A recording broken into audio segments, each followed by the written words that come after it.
ఇక ప్రకాశం జిల్లా దర్శి మండలంలో ఓ తహసీల్దార్కు స్థానికులు సిబ్బంది ఘన స్వాగతం పలికారు.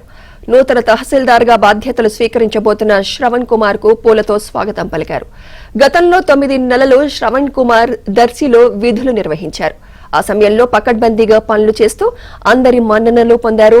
అప్పటి వైసీపీ ప్రభుత్వానికి అనుకూలంగా పనిచేయకపోవడంతో అతన్ని బదిలీ చేశారు. అయితే కూటమి ప్రభుత్వం అధికారంలోకి రావడంతో శ్రవణ్ కుమార్ ను మళ్లీ దర్శికి బదిలీ చేశారు.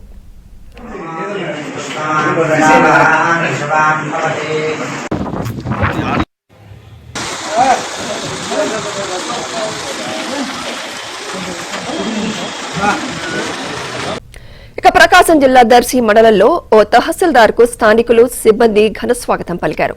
నూతన తహసీల్దార్గా బాధ్యతలు స్వీకరించబోతున్న శ్రవణ్ కుమార్ కు పూలతో స్వాగతం పలికారు. గతంలో 9 నెలలు శ్రవణ్ కుమార్ దర్శిలో విధులు నిర్వహించారు. ఆ సమయంలో పకడ్బందీగా పనులు చేస్తూ అందరి మన్ననలు పొందారు.